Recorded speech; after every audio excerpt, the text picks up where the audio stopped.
Croeso nôl, and welcome to the latest Fearless in Devotion podcast, the podcast brought to you by the wonderful Fat Ball Bar and Restaurant. Today, you've got me, Liam, and Tim. There is no Reese Williams because he has welcomed yet another addition into the Williams family. So, congratulations to him and his good lady, Sarah. Andy Gilpin, he's out getting pissed in Tokyo.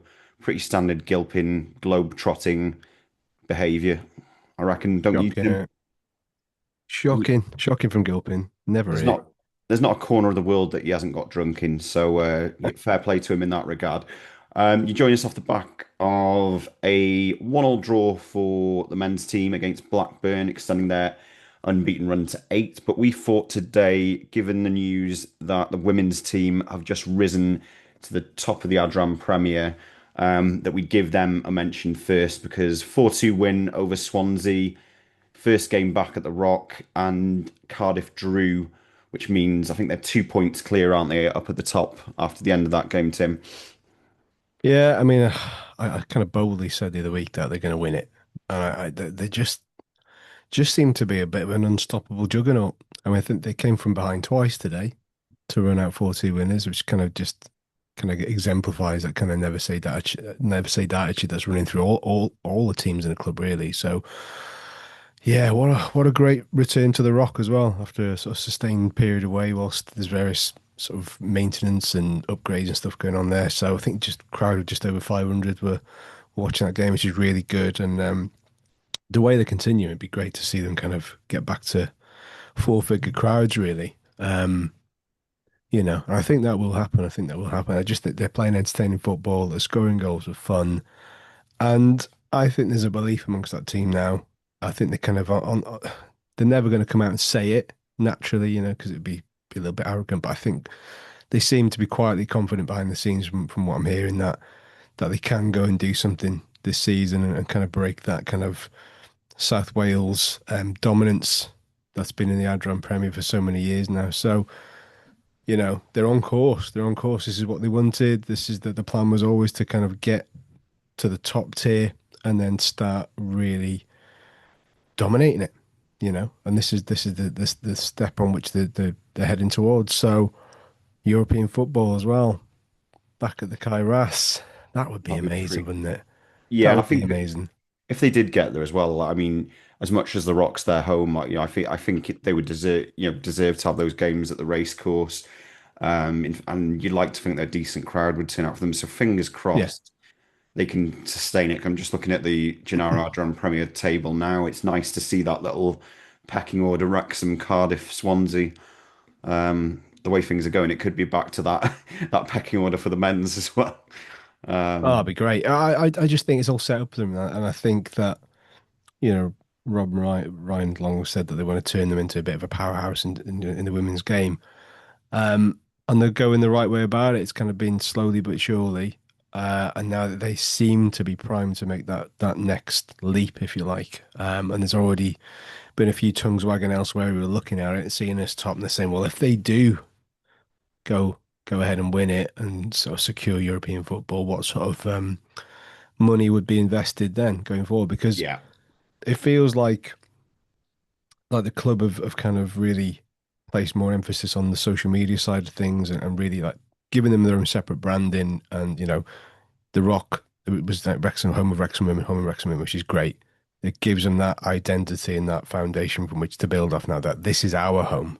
yeah. Yes, we're proud to be part of Wrexham Football Club, but we are still an entity of our own, an identity of our own, and I think that's starting to flourish. And I think once people start getting a true wind of what they're trying to achieve and the way they're going about it, I think they're going to get more and more people going through the gates as well. And really good, really Yeah. good to see. Taking good away crowds as well. Yeah, The well, I watched some of the highlights back earlier, and I watched one of the games live a couple of weeks back, and the noise the crowd make and get behind them as well is absolutely superb. So, yeah, loving that. Really great momentum at the moment around everything to do with the women's game. So, probably seems like a good time actually. I was going to mention it later on, but the race course has also been put forward as one of the venues for the Women's World Cup in 2035, I think is the date. It's a UK bid, pretty much unopposed, and racecourse up there with the likes of Old Trafford, some pretty big grounds all around the country. I think by that stage, you'd imagine, well, a new COP will be up, plus probably looking at another stand, work in progress, hopefully, or completed by then. So that could be really good as well. Yeah, I mean it's a massive, massive feather in the cap. We'll give you this if you get your ground up and running to the standards that are needed. I mean, it's another kind of thing to work towards. Noel Mooney said, the FAW head honcho, he basically said that this is going to be a good thing for Wrexham. They're trying to build. Obviously, the club's main aim is for the men's team to get to the Premier League, but it just all points in the same direction. Whether it's Wrexham Women versus Wrexham men's first team, doesn't matter. It's all looking up and it's all looking positive. And to have, Women's World Cup, a couple of games at the racecourse would be amazing, wouldn't it? But I think that just basically emphasizes and underlines the kind of importance that the owners have placed on the women's game at Wrexham. I think, initially there might have been a bit of skepticism, even when they came in, even with our team. Oh yeah, we want to take them to the Premier League, and we're a step away. Oh, we want to make Wrexham Women one of the best women's teams in the world. Why can't they? Yeah. Why? Who's gonna stop their ambition? Who's gonna stunt their ambition? Really. I mean, it's an exciting time, and I mean, there's so many. I mean, I think you can correct me if I'm wrong here. I think sometimes we're maybe a little bit guilty of paying a little bit of lip service because you can take your eye off the women's game and just solely focus on the men's because of what we've achieved in the last 2 or 3 seasons. But then you've got the likes of Matt, Racecourse Ramble, and the Tweetmore Chips lads who really, really, really dig deep on the women's game. They've got Del Morgan, Racecourse Ramble lads. I've got Del Morgan. They're on like a standalone pod now, which is really good. So it's thriving. There's more eyes and ears on the women's game, and that can only be good for them, for the club, for the region. Down Yeah. Kevin Mauer, it's going to be great. And I Yeah. genuinely think that they're going to capture more of that audience that's right on their doorstep over there. Yeah, definitely. It's ripe for development. So long may it continue. We come in today off the back of the 1-1 draw against Blackburn. I've got to say, not the prettiest game. And I said to someone next to me probably about a minute before we scored, we could play all night here and not get a Mm. goal. And then, but if there's one thing that a Parky team does, they keep drilling away, they keep plugging away, and we got the goal in the end. What did you think of the game in general, though? Because it was an ugly, ugly game from my point of view. It was, but I think it's always easy to compare to the last game that's gone before it. And Bristol City game was so good. We played so well, Yeah. so fluid that I think we're really going to do that again. I just thought Blackburn did what we've done to teams on the road this season, sort of nullify, frustrate, slow the game down every opportunity, get the crowd turning against your own team. And they were good at all the dark art stuff. I mean, ultimately, it came back to bite them on the arse, really. But it wasn't a great game. We huffed and we puffed. And obviously got to half time, 1-0 down. Much better in the second half. But again, huffed and puffed a bit. But, like Parky said before, you got Keith who's out there. He's sort of played on, having maybe not fully out and out recovered from his injury, but he wanted to play. He was past fit, so he does play. So we're going with kind of elements of the walking wounded. Obviously missed Kakachi and Kapori, much is obvious. But on the whole, I thought we did pretty well. We did pretty well. I mean, I think we've got the longest unbeaten run in the championship now, 8. I know we're drawing a Yeah. lot, but if you can't play to your full capability and can still hang in games and get every chance of getting something from it, then so be it. We know that this league is unforgiving, and we're 3 points off the playoff places now. But it's unforgiving. Look at Swansea. I thought, oh, here we go, managerial bounce back. 2-0 up inside 10 minutes, 15 minutes, where it was they lost 3-2. It's just brutal. It's a brutal division, and the more I see them Wrexham, the more I think we're not really riding our luck as such. We're just always competitive and always in games, and whilst there are elements of that starting lineup that you could probably look back in hindsight and go, well, maybe questions could be asked there. I think on the whole, we're in a good place. We're in a good Yeah. place. Somebody, I think I saw a few comments on X earlier on today. How can anybody possibly boo a team at this division for the first time in 40 odd years, 1-0 down against a team who are notoriously quite good on the road? Yeah, there was a smattering of that, wasn't there? There I, was I, I just, I understand it. I understand yeah. because, like football fans, we're all notoriously fickle for the most part. If a ball goes out of play when it should have But been passed to a player, then we're all a bit, oh, why is that but happening? one nil, 1-0.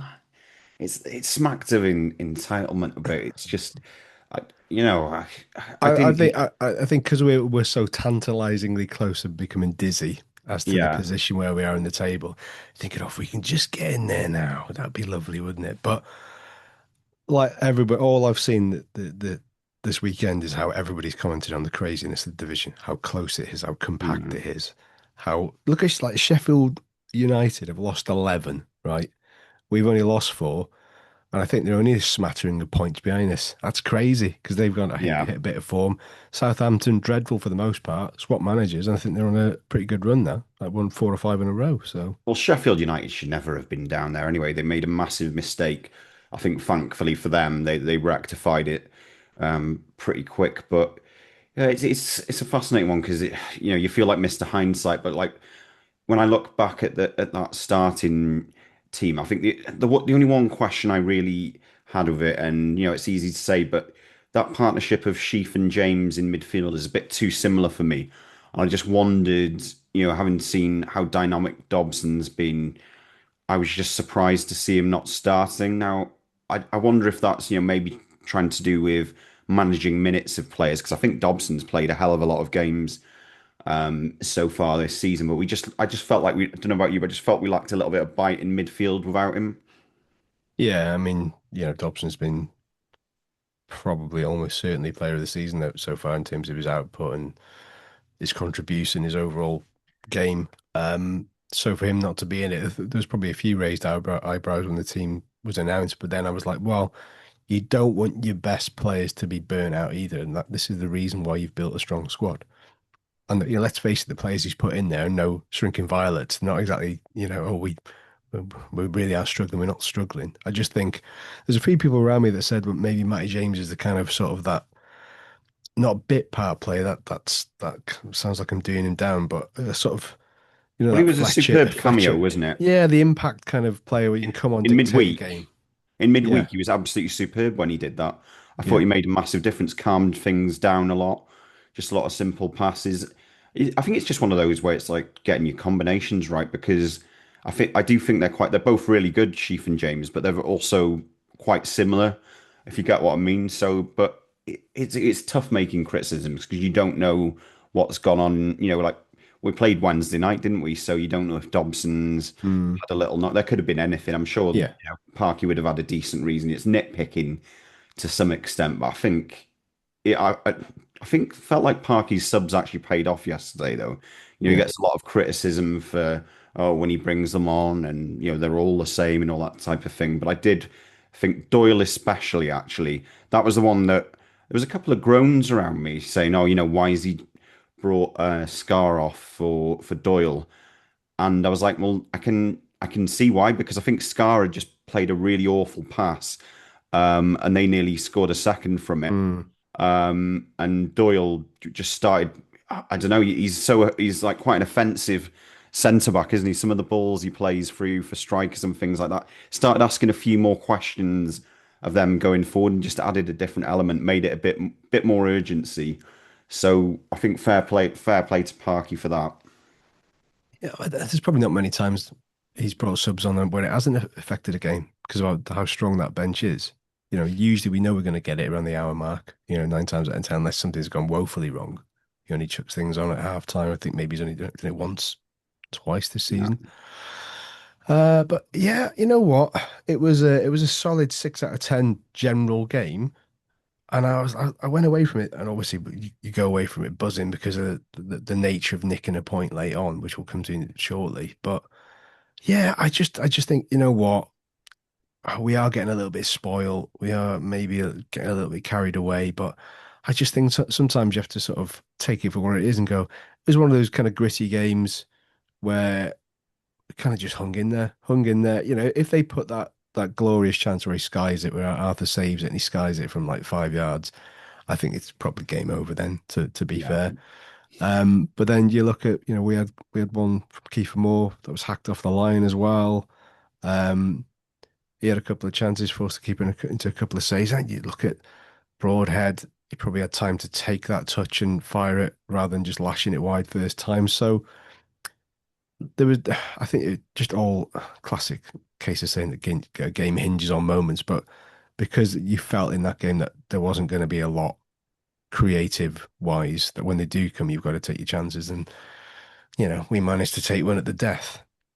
Yeah, you must have had a better view of that goal than me because we were walking back into town all debating who'd actually scored it. I think most people where we were in PG2 thought Broadhead had scored it, but I did see it took a nick on the way in.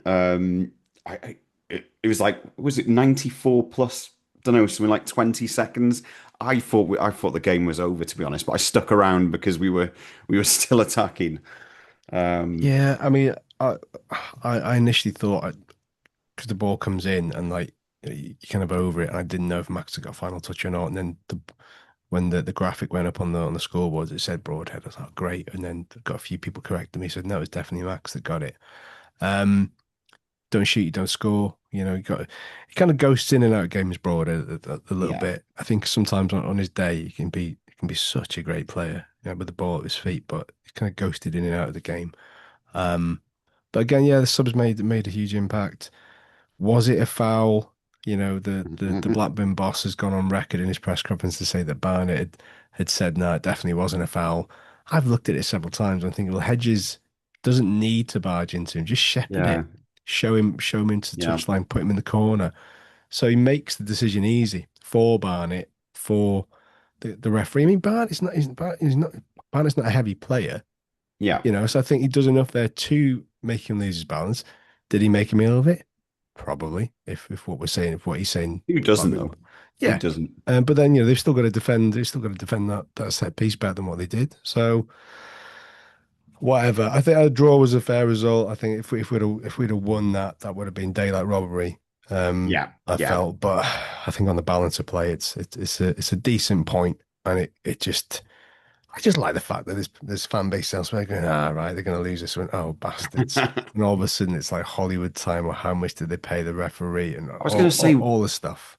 is it just me or have we veered back into sort of away fans, opposing fans with conspiracy theories? Because Bristol City fans were some of the most bitter I've seen in terms of like social media, you know, what they were posting after the game and stuff like that, you know, the disallowed goal, and then you shared the screen grab from that, and clearly Arthur takes studs to the face. So what's your argument? And then we had it again, you know, it's like, oh, referee wants to be in Deadpool, blah, brown envelopes, blah, blah. And just like, I mean, to be honest, I've just found that officials in general, you expect them to be better as you go up the divisions. Right.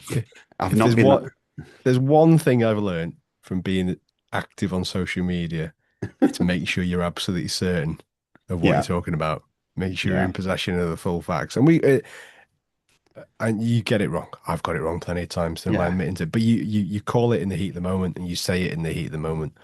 Um, you know, I mean, I don't, and I couldn't get my head around how Bristol City fans were like, oh, they weave this narrative that he's a cheat and he's clutched his head. It's like, well, he wouldn't have done that. He's as honest as the day is long. yeah. So it's just, I had some argument with some fellow the other day because, oh, you're still going on about this. This happened days ago. I was like, mate, the sort of the AAA, which shows him getting kicked to the head, only came out like Yeah. now. So what do you want me to do? And he's like, well, show me a picture of your goalkeeper with stud marks on his face. Oh, yeah, I'll go around to Arthur's house now. Do you mind if I take a picture of your face? Come on, fucking hell. No, It's just like mad. People are mad. We're all mad. I think if there's one player, like you say, who is pretty on it, he's not like a, I don't know if you remember sort of around 2012, Jocelyn Mayobi away at Stockport, punches the ball into his own net essentially, Yeah, yeah, and yeah. then flops on the deck like a fish as if he's been shot or something like that. Like that is not Arthur. Arthur is sort of the anti um the anti-Maebi in that he's such a calm and composed figure. He's not going to throw himself on the deck for no reason. So yeah, I No, just but that you was know a what? nonsense. And again, speaking of Arthur, I know you conceded the first goal in over 300 odd minutes of football the other day. Couldn't do much about it. There's question marks over kind of Max losing that player, but it's a good break. It's a good goal. But yeah, Max, man, not just the goal he scores or gets the no steals, I should say, but that block he makes in the Yeah. first, I think is so good. I've put at the time I was like, oh, we're in the shit here. We're in the shit, and they broke so fast down that right flank, that right wing back, that leggy fella, he was like 7'2". He's so good, such a good player. Um, I just thought Max was great. Like just that block. He either has to commit to the man or go with the runner overlapping. It's like you got a decision to make. If you get it wrong, it's almost certainly another goal for them. And his reading of that situation and the block is just terrific. And he gets like high fives from about six of his players, six of his teammates Yeah. after that, which says it all. So He's grown take the into it very draw, take nicely. the point, and on we go to face another team from that neck of the woods next week. Do you think, like, I don't know, I keep getting my hopes up because I see little things happening that remind me of like previous seasons when things have gone well, you know, at the last minute goals, the salty opposition fans. Do you think, are you seeing playoffs as a realistic prospect now?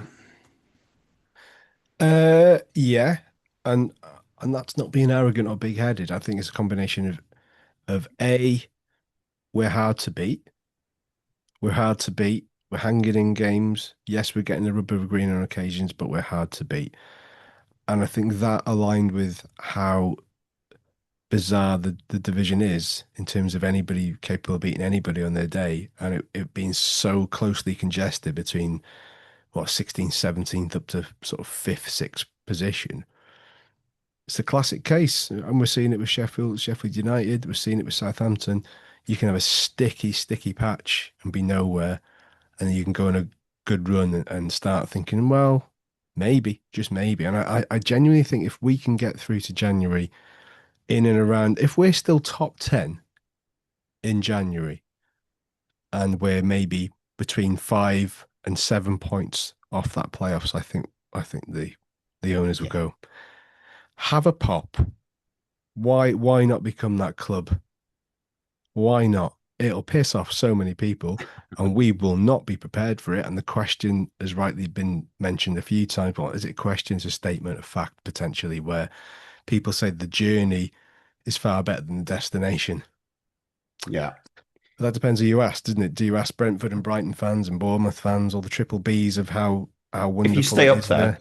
if you stay up there, you know, I think most people who say it's not great are the ones who end up coming straight back down, right? I'll be honest. Yeah, uh, yeah, and I'll be honest about this. When the whole takeover happened, I was like, well, it'd be great to go up a few divisions. And now we're way ahead where any of us ever imagined we'd be in such a short space of time. And I always thought, I'm not really sure if I'd ever want to see Wrexham in the Premier League. And I always had that train of thought. But now, having seen the quality of the football in the Championship, how enjoyable it is, and how I kind of check my watch and it's like 10 to 5, I'm like, I felt like I've only been here 10 minutes. Yeah. It's the game Yeah. flies. It just, there's no, when you're in the National League and they just felt like, oh God, it's Yeah. hard work. And it was just Yeah. clearly worlds apart in terms of quality and enjoyment. And let's face it, as much as we want to see our team win, there is that big part of it being an enjoyment spectacle of being able to go, fucking hell, we played really well. That's why I enjoyed the Bristol City game so much because we played really well and we deserve that result. But look, we're gonna come this close. Why not have a Yeah. crack? Why not Well, have a crack? there's one thing we know about these owners, you know, is that they're not going to rest on their laurels. And if there's a chance come January, I just don't see us. I'm not saying we're going to go out and get 13 players again, but those quality additions that helped push you closer to that line, I Yeah. can see it happening. So, oh, Shall we get our guest in? yes, let's We- admit our guest into the. Yeah, so as Tim mentioned, we next face Preston North End, who we've already met once so far this season. So we've got with us Jack Tucker from the very well named Butter Pie podcast. Jack, welcome to the podcast. No, thank you very much. Thanks for having me on. It was a pleasure. It's all right. Why the Butter Pie podcast? Preston, our delicacy is the butter pie, other than parched peas, which is not something we really want to get too much into. But butter pie, it's a delicacy. It's wonderful. It's very versatile, very much like you know, I'm trying to think of like a very versatile footballer right now. But you can have it with anything, and it's great. It's most people, they do end up enjoying it. When they have a try, at the stadium and all that. Hopefully, if you guys are down at Deepdale this week at the weekend, then definitely give it a go. A butter pie. I thought the Spud brothers had been spinning us a yarn. They've been telling everybody that it's Spuds. That seems to be your delicacy. No, Butter pie. Right. no, Need to revisit on Saturday and have a butter pie, I think. There we are. yeah. Uh Jack, I mean, the dizzy heights of fifth at the moment. Won eight, hmm drawn six, lost four. Um an old sparring partner of Phil Parkinson, Mr. Heckingbottom. Is that how we say it?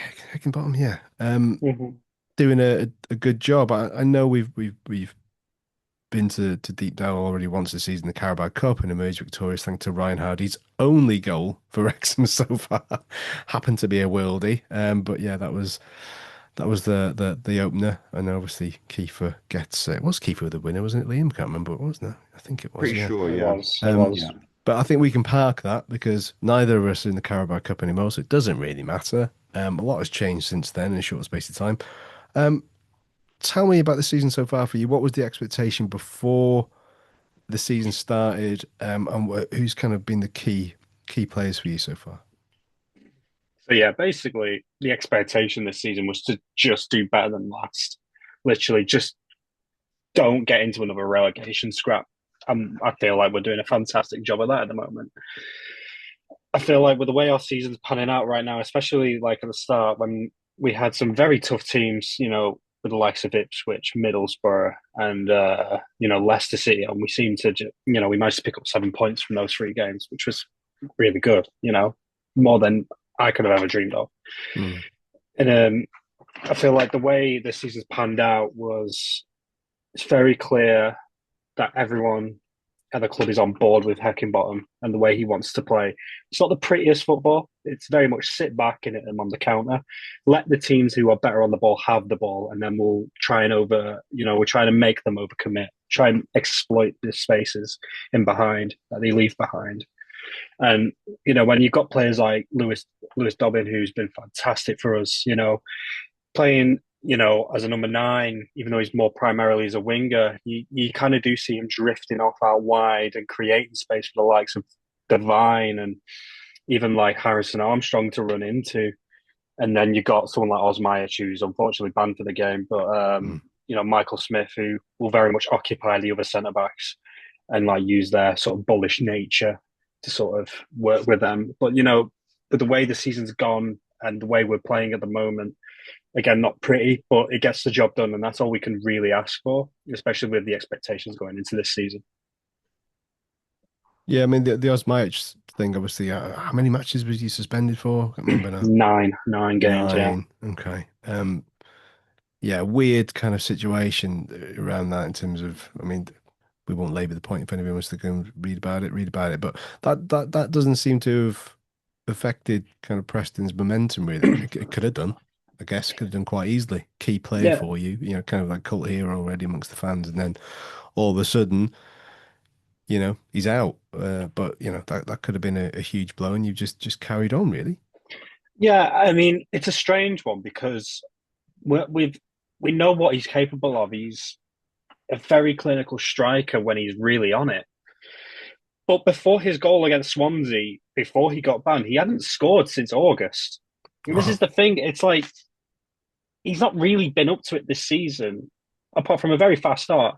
He's not really been up to it. And for me, it's not as huge of a loss as many people would say. I mean, I would love for him to be available, obviously, because when he is on it, he's unbelievable. And for me, it's one of those where, I mean, obviously you can say the factors of the whole investigation probably played into his head a little bit. It probably did distract him a lot of it, a lot of the time. So you can give a, I mean, some people don't want to give him sympathy. That's fine, but you can cut him some slack there, for lack of a better term. But obviously, like, we're getting goals from other areas of the pitch. And so to me, it's not really been as huge of a loss as it probably should have been. But, I feel like that's only more of a testament to the squad, really, to the likes of Lewis Dobbin, Alfie Devine, Michael Smith, and Daniel Jefferson, especially, who's really stepped up, in the last few months. So yeah, it's a really weird situation, but when he does come back, he will obviously be very, very welcome. Because we do need that sort of aggressive, bullish striker up front, like he offers, especially with his pacing behind as well. He offers a whole different dynamic to the likes of Jefferson and Michael Smith.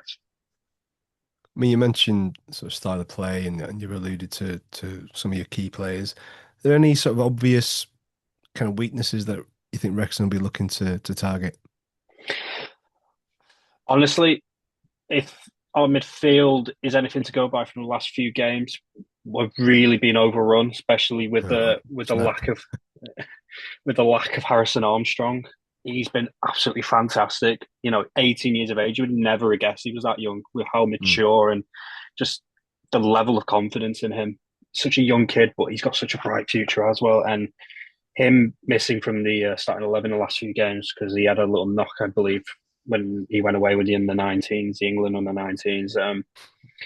We've really felt it. We really have felt it. And, we seem to be overrun a little bit more. There's a lack of mobility. Stefan Fodarson and Whiteman are hardly the most manoeuvrable players. And Jordan Thompson, who is great to see him back from injury, but, he's still lacking sharpness. And so if Harrison Armstrong is in the lineup, I could definitely see you guys overrunning us in the midfield a little bit and maybe having us give you a lot more respect on the ball. Again, try and play into our hands a little bit.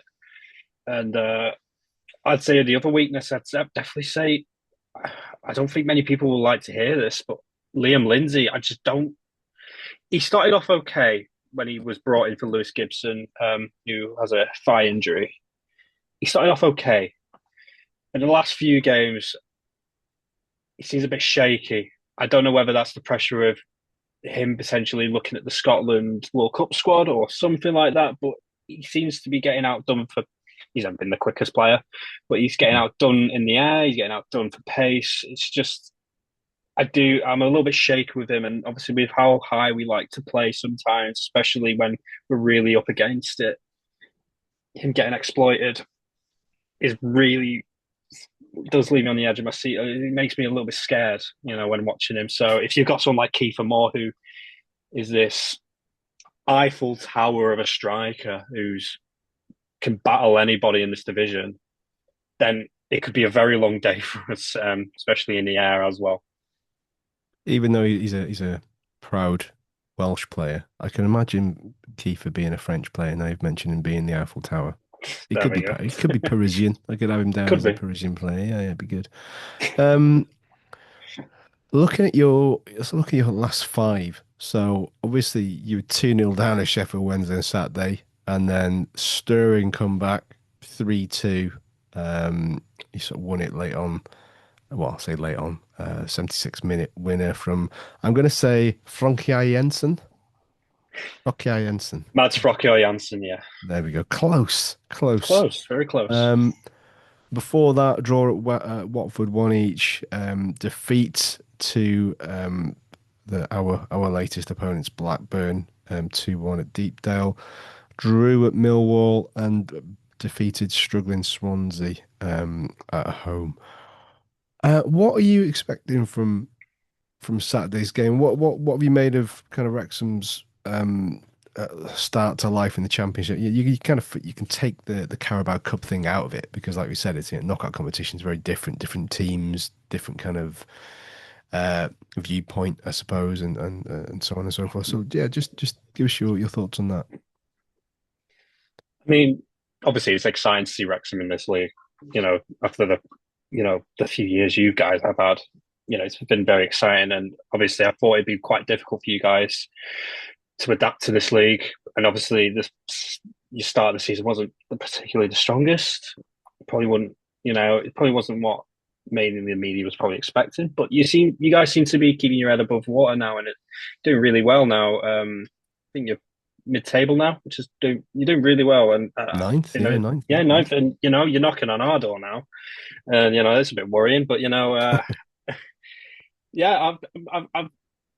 I've not really kept up, but it's been nice to see you sort of climbing up the table. I probably would say you're probably punching above your weight a little bit. Even though you've got some really tidy players like Kiefer Moore, Josh Windass. I think a lot of people were probably doubting Phil Parkinson a little bit. Could he make that step up? And yeah. But I'm going into this weekend with a little bit more optimism, seeing as we're at home, and I'm hoping Lewis Gibson's back. Hoping, but we've been very strong at home this season. So yeah, I expect more of the same in terms of a game plan of just letting you guys have the ball, you come and attack us, and we just kind of rely on overcommitment and exploit, with Dobbins' pace or something like, or Thierry Small in behind and Alfie Devine. I expect more of the same of that, and yeah. But I am going into this with some confidence because we really need the confidence going into Coventry on Tuesday night, on the Tuesday after. So I do expect this to be a close game. I'm not really too sure if I'd put a scoreline on it, but I probably would go with a draw. I'd be happy with a draw, seeing as the momentum is probably more with you guys at the moment. Interesting. Give us a scoreline before I let Liam jump in because I'm mindful I've been peppering you with questions. I'll go 1-1. I'll go 1-1. That seems reasonable. I'm going to do my usual Fearless in Devotion culinary section. I need you to tell me more about the butter pie and what it entails. So you want the butter pie. So obviously you got the pie itself, the shelling, but inside it's butter, mashed potato, and sometimes onion. Some places don't do onion inside of it, but it adds a little bit more flavor. It's quite bland. That's why people tend to put anything on it. That's the thing. That's the beauty of it. It can go with anything. Absolutely anything. What's your go-to? Oh wow.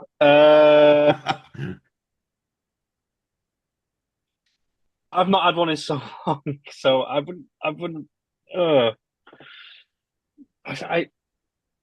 I mean, I've seen people put ketchup and stuff on theirs, and it's just like I don't know if ketchup is really belonging on a pie.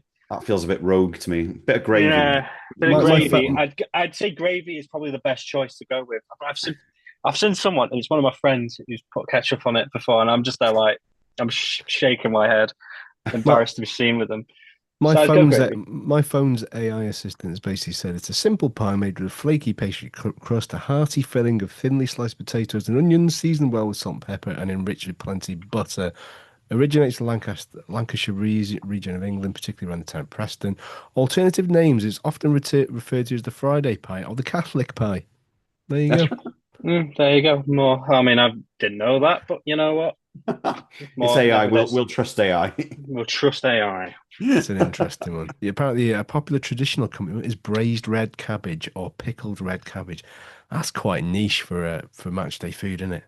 I think. Quite niche, yeah. Not really where's the place? Where's the place to get one? You'll probably want to. I mean, if you're. Wow. Okay. So there's a place called Greenhouse, which is in the town centre. That's probably my best bet. You can't miss it if you're walking down the town centre, probably after you get the train. Go walk down the town centre and you can't miss it. It's big and green. It's just green. So you can't miss it. Go in there, get one, and guarantee you'll enjoy it. And then, failing that, I'd just say just get one at the stadium. Clayton Park pies. They, they've sent us at the podcast free pies because they followed us, and Oh God, we, they we are we would pretty. hate it if we Right. got free food. Please don't send us free food. Yeah, Richard the Fat Boy. Please send us free food. but yeah, but yeah, they do the catering and stuff like that at Preston. So yeah, definitely give them their butter pies a go at the stadium. We've covered Uh, food. What about drink? For the seasoned beverage drinkers of Wrexham, of which there are many, where should they be directed to for a couple of accompanying slurps to this butter pie? Okay, so you want like pub recommendations? Yeah. Well, I'm a massive fan of a place called Northern Way, which is you can find it in the town centre, and you can. It's about a 15-minute walk away from the town, from Deepdale itself, and so it's not too much of a. It's right in the town centre, and right amongst it, and then you can walk to Deepdale with like an hour to go, get your seats, get comfy. I'd definitely recommend the Northern Way. Very cheap in there, if I remember correctly. £3.85 Guinness. You ooh, know, for any that's Guinness pretty drinkers good. out there. I've not been for a few months, so I don't know if they've changed their prices, but yeah, so don't quote me on that. Anywhere Um, close to that though is a decent. I mean, this is Preston. It's a land of a cheap pint, which is really good. So, other than that, I would definitely recommend. I mean, there's the Old Vic, which is outside the train station, which is pretty good. I think price wise, probably not the best, but it's easy, convenient, and the staff are in there are amazing.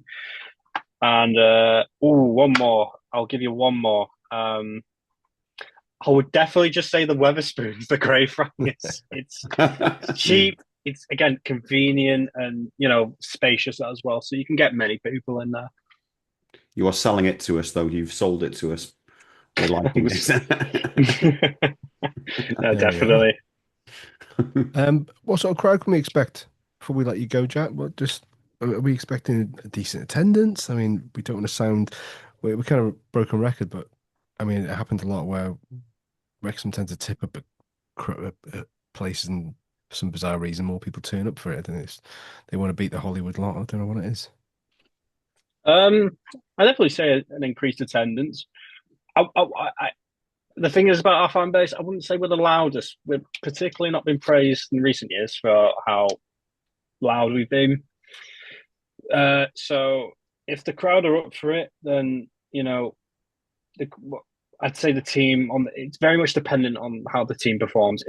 If we have a bright start, then the crowd's going to be amazing. But if we don't and it gets frustrating, then you could expect a very toxic atmosphere. I don't know why Wow. we're very temperamental Preston fans. I feel We like we are expect it, sometimes, yeah. yeah. But the thing is, I, there's an expectation with you guys though. It's like you've got the budget, you've got the team, and like you've got the backing. We don't. For some reason, we just expect more than we probably deserve. But we're a very temperamental lot, as Preston lot. So yeah. So I think the acoustics of Deepdale for is very very geared for a very sizable away following. You know, yeah. we brought a few there for the cup game, and the noise was brilliant. I Mhm. imagine we'll take the same, if not more, this time around. So yeah, I see what you're saying. You kind of got to fight fire with fire on the noise front where possible. So it should make for a good game. So Liam, what did you do your score? You said it was a draw, was it? And Jack's gone for a No, no, Jack draw. said it was a draw. I was going to go a draw, but I've got some weird optimism has overtaken my brain. I'm going to say that it's going to be 2-1 to Wrexham. Some bizarre, crazy. Mm. Yeah. Oof. I think Heckingbottom will be like, right, I owe Parky one, even though Parky owed him one for the Sheffield United trilogy of recent years. I am gonna go two each. I'll go two each. Um, just to be that person. I don't really know where that's come from, but I'll go two each, keep the run going. And point in the road against somebody in the playoffs is not too shabby. So take that all day long, I think. Jack, give the pod a plug. Tell people where they can find you, please. Yes. So you can find us at the Butter Pie Pod on X or on Instagram, and then yeah, You can find us on Spotify or Apple Music, on the or Apple Podcast, the Butter Pie Podcast. That's where you can find us. There you go. Right, Spot on. that's my food sorted for Saturday. The butter Yeah. pie. I feel, Not I sure don't know about you, Tim, but I feel like there's more championship clubs that have got their own cuisine. We didn't used to this. It's become like almost a regular feature this season, isn't it? Yeah, I think Wrexham needs a staple kind of thing of its own. Like you got that Parmo thing in Middlesbrough.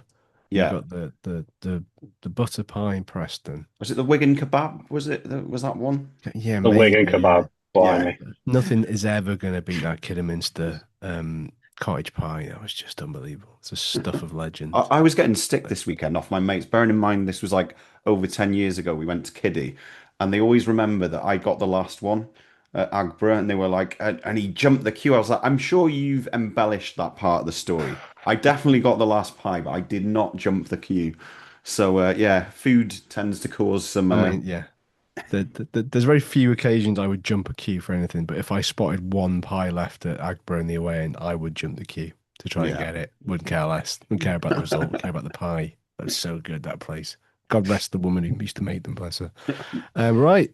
This has been a bit of a ready, steady cook bake off kind of edition. Sorry for that, Jack. I mean, I'm quite hungry now, to be fair. So, It's gonna all go right. smash a bit of cheesecake, I think.